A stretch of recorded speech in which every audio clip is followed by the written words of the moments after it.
Israel और Lebanon के बीच जो युद्ध विराम का समझौता हुआ है उसे 48 घंटे भी नहीं हुए दोस्तों, और इसराइल लगातार युद्ध विराम का उल्लंघन कर रहा है। बात यहां तक सीमित नहीं है, वो बेकसूर नागरिकों पर, लेबनान के अंदर बेकसूर नागरिकों पर हमले जारी रख रहा है। इस बीच ईरान की तरफ से आई है एक नई परमाणु चेतावनी। ईरान ने कहा है कि 10 से 12 साल ईरान बहुत गंभीरता से, शिद्दत से एक शांतिपूर्ण परमाणु नीति का निर्वहन कर रहा है, अनुसरण कर रहा है, मगर पश्चिमी देश जो हैं लगातार उस पर प्रतिबंध लगा रहे हैं। और ऐसा लग रहा है कि बावजूद इसके कि हम इतनी गंभीरता से, संजीदगी से अपनी परमाणु नीति को जारी रख रहे हैं, मगर पश्चिमी देशों को यह बात बिल्कुल नहीं समझ आ रही है। लिहाजा अब हमें परमाणु नीति बदलनी पड़ सकती है। यानी कि ईरान इस बात की ओर इशारा कर रहा है कि वो औपचारिक तौर पर परमाणु बॉम्ब बना सकते हैं। इस बीच यमन के जो हूती विद्रोही हैं, उन्होंने इस्राएल को चेतावनी दी है। उन्होंने स्पष्ट कर दिया है कि इस्राएल पर विश्वास नहीं किया जा सकता। आज लेबनान के साथ युद्ध विराम के समझौतों की धज्जियां उड़ा रहा है इस्राएल।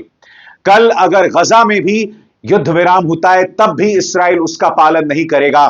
इसीलिए यमन के हूती विद्रोहियों ने कहा है कि हम इस्राएल को सबक सिखाएंगे। मैं आपको स्पष्ट कर दूं दोस्तों कि लाल सागर में यमन के हूती विद्रोहियों ने न सिर्फ इस्राएल बल्कि अमेरिका के भी नाक में दम कर रखा है। मैं आपको कुछ देर बाद बताऊंगा कि इस्राएल ने किस तरह से युद्ध विराम का उल्लंघन किया। साथ ही इंतजार कीजिएगा कि ईरान किस तरह से बदलने जा रहा है अपनी परमाणु नीति। मगर सबसे पहले यमन के जो हूती विद्रोही हैं उनकी चेतावनी आपके स्क्रीन पर। लेबनान में हिजबुल्लाह के साथ इस्राएल के युद्ध में 2 दिन के युद्ध विराम के बाद यमन के हूती ने कहा इस्राएल पर हमले जारी रखेंगे। अब्दुल मलिक अल हूती, जो कि यमन विद्रोहियों का एक नेता है, उसने अल मसीरा टीवी चैनल पर कहा यमनी मोर्चे से इस्राएली दुश्मन पर ड्रोन से हमला और फलस्तीनी लोगों को मिसाइल का समर्थन अभियान जारी रहेगा।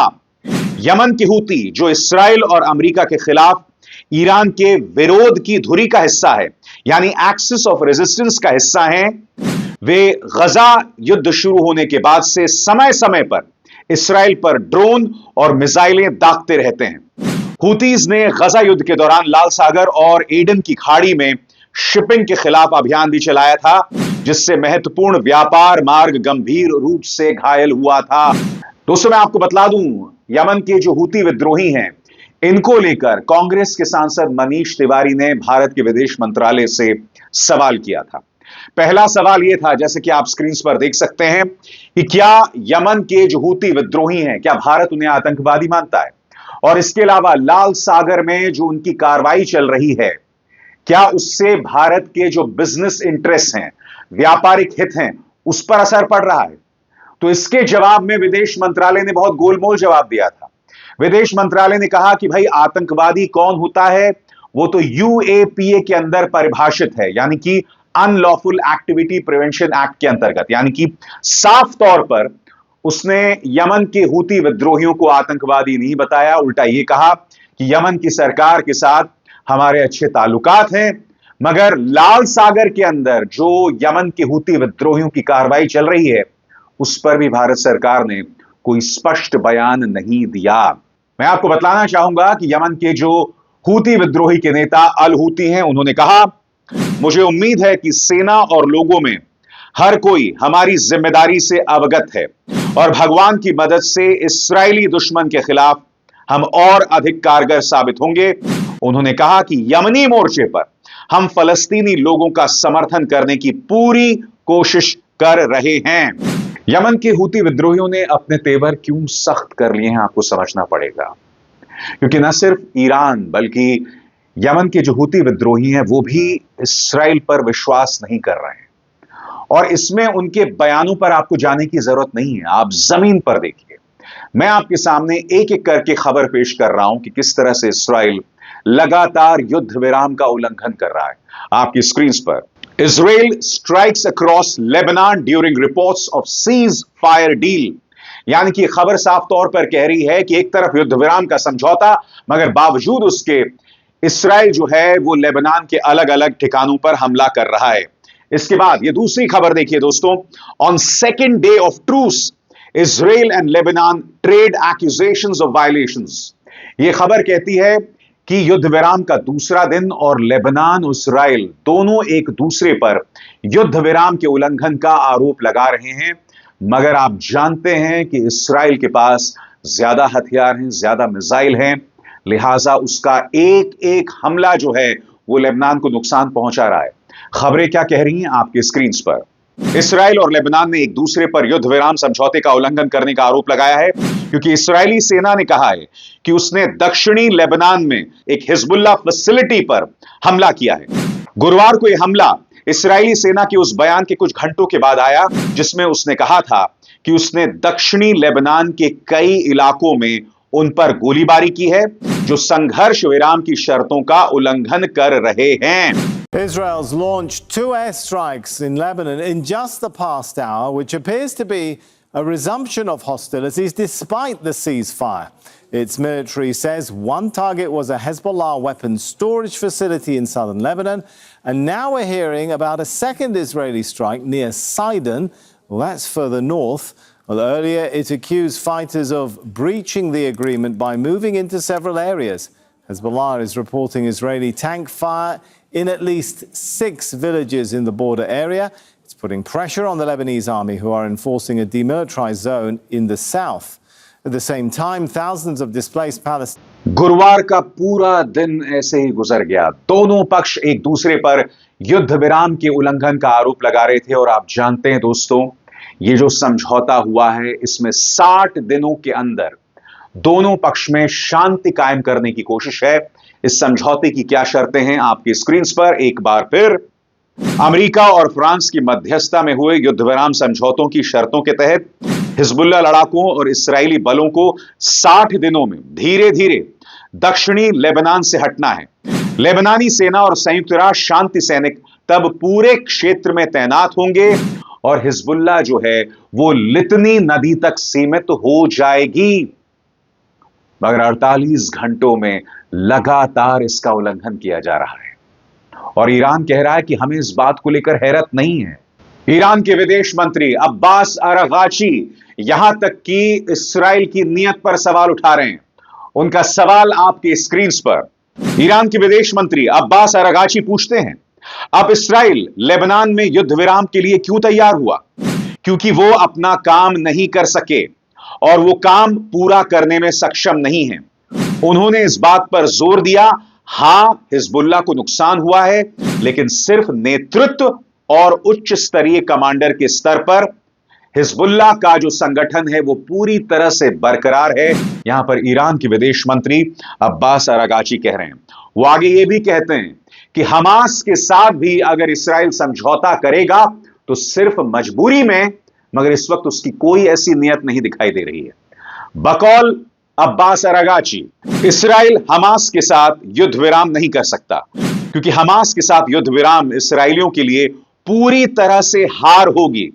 वे हमास को नष्ट करने के लिए वहां गए थे और अब उन्हें हमास के साथ एक समझौता करना होगा, और इसका मतलब यह है कि वे अपने लक्ष्य तक पहुंचने में नाकाम रहे। अरागाची ने कहा, इसीलिए गजा में युद्ध विराम एक बहुत ही बड़ा जटिल प्रश्न है।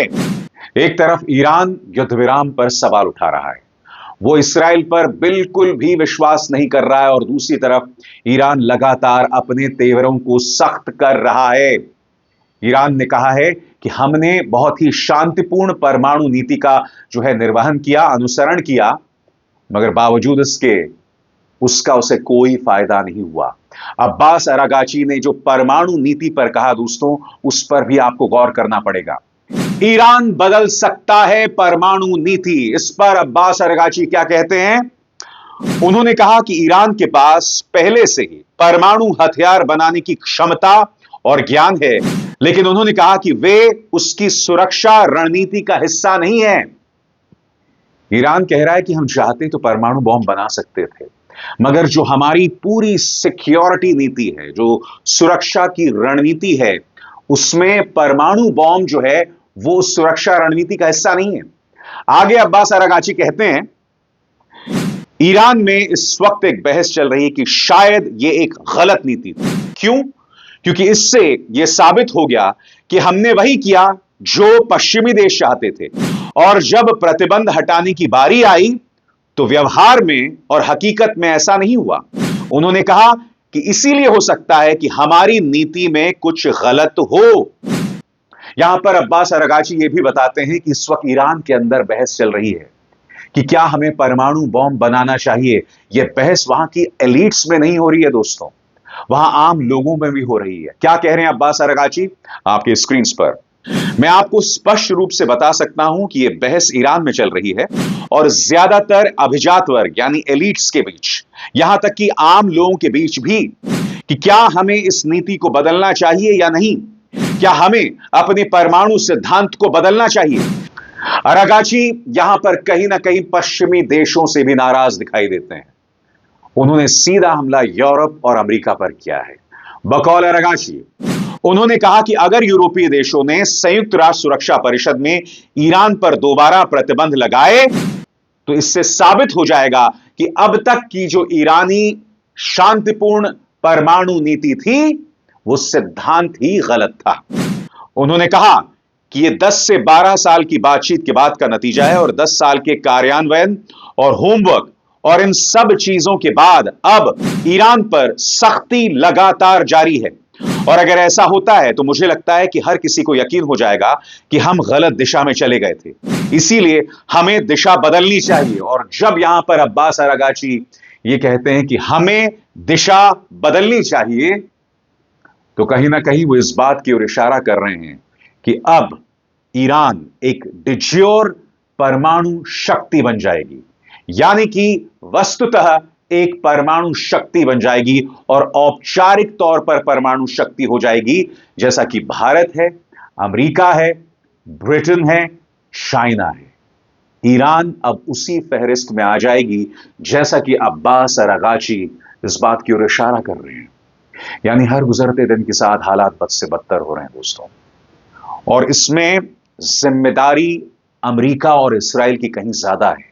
क्योंकि जब आपने एक युद्ध विराम की घोषणा की थी तो जो ताकतवर व्यक्ति है, और यहां पर ताकत किसके पास है? इस्राएल के पास है। यह इस्राएल की जिम्मेदारी बन जाती है कि वो युद्ध विराम के समझौतों का उल्लंघन ना करे, मगर इस्राएल ऐसा नहीं कर रहा है। दूसरी तरफ यमन के जो विद्रोही हैं हूतीज, उन पर किसी का कोई कंट्रोल नहीं है। ऐसे में आप समझ सकते हैं कि आने वाले दिनों में हालात कितने बदतर होने वाले हैं। और फिर यह ना भूलें किस तरह से ईरान के सुप्रीम लीडर खामेनी लगातार इस बात की ओर इशारा कर रहे हैं कि किस तरह से ईरानी सेना इस्राएल का जवाब देगी। स्वाभाविक सी बात है दोस्तों, हालात सामान्य नहीं है और मध्य पूर्व में जो कुछ चल रहा है उसकी पल पल की जानकारी मैं अभिसार शर्मा आप तक पहुंचाता रहूंगा। अभिसार शर्मा को दीजिए इजाजत। नमस्कार। स्वतंत्र और आजाद पत्रकारिता का समर्थन कीजिए, सच में मेरा साथी बनिए। बहुत आसान है दोस्तों, इस ज्वाइन बटन को दबाइए और आपके सामने आएंगे ये 3 विकल्प, इनमें से एक चुनिए और सच के इस सफर में मेरा साथी बनिए।